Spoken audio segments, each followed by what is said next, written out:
Now, the success of this election will mark how the U.S. opens its next chapter in Afghanistan, which Barack Obama has made a top priority. But with a low voter turnout forecast, it's not looking good for America. Well, we can now talk about this in more detail with our correspondent in Washington, D.C., Alyona Minkowski. Hello to you, Alyona. Hi, Marina. Well, we continue to delve a little deeper into these elections in Afghanistan.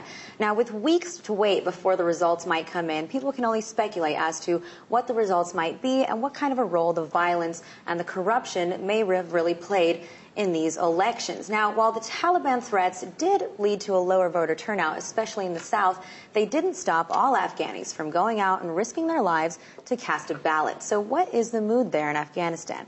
Here to discuss it more with me is Humayra Nooristani from Ariana Outreach. Thank you for joining me today. Thank you for having me. Now, first, you've been speaking to family, to friends there. What are the feelings that people are expressing? Well, I actually was talking on Gmail chat with a few friends in Afghanistan this morning, and it seems that there were a lower turnout in the major cities in Afghanistan, such as Herat, Kandahar, and Kabul. So the Taliban threat really did get to the people, and not as many people did show up.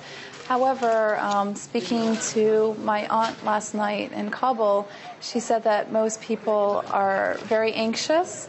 However, she thinks that it's definitely going to be Karzai as the winner. Now, can we talk about how important these elections really must be if people are indeed risking their lives despite Taliban threats to go out and cast their votes? Well, history shows throughout the world that people have taken major risks in order to bring about a change in one's country or their beliefs. And I think it was that was one of the things I was doing through Ariana Outreach is I was trying to persuade my viewers, my supporters to just really go out there and vote and to take on the challenge and to not let what the Taliban or any other people who are threatening them get to them, and just to go out there and visit the polls that day.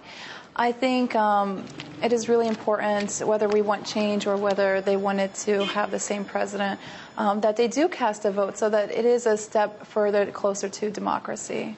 And now, is it more symbolic than just the actual gesture of people making it out and casting that ballot? How important are the results going to be? That's an interesting question, because when my mother was in Afghanistan, she came back a couple of weeks ago. She was there for 2 months, and she was going around asking people about their views on voting in general and who they were going to vote for. And it seemed like many people were very pessimistic about voting because they believe that the results are already predetermined. So many people, they thought it was a waste of time to even vote because it was backdoor politics. I see. Now, who would you vote for if you were there and you could? Well, it's not a secret that I was supporting Abdullah in his campaign. However, I would be very happy if the turnout would be either Dr. Ashraf Ghani, who is an extreme, well-known academician here and as well as abroad. But Dr. Abdullah was my primary person I was supporting. Well, it looks like Dr. Abdullah might have a chance also, at least at a runoff with Karzai, because of this lower voter turnout in the South, where most of Karzai's supporters would have been, right? Maybe. Also, the votes might be split just because Dr. Ashraf Ghani and Karzai are both ethnic Pashtuns, so the votes might be split between two. However, I'm optimistic that it would be Dr. Abdullah. However, I think from what I've been talking to my friends abroad and my supporters, it looks like it would be Karzai, Hamid Karzai. Now, a lot of people are saying, too, that no one's going to be happy no matter what the results are. They're always going to have something to complain about. Do you think that there might be some kind of a backlash or protests and uprisings in Afghanistan once the results come in? Definitely. I don't know how far it's going to go. I don't think it's going to be something like what's happened in Iran. But definitely, from what I heard, if it's not Hamid Karzai, there would be almost another civil war. That's from my sources within Afghanistan.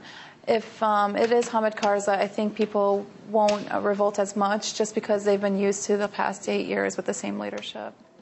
Great. Well, thank you for joining us today. And back over to you in Moscow. We'll continue to wait for the results of this election to come in. Absolutely, Alyona. Thanks very much indeed for this. Alyona Minkowski from Washington, D.C.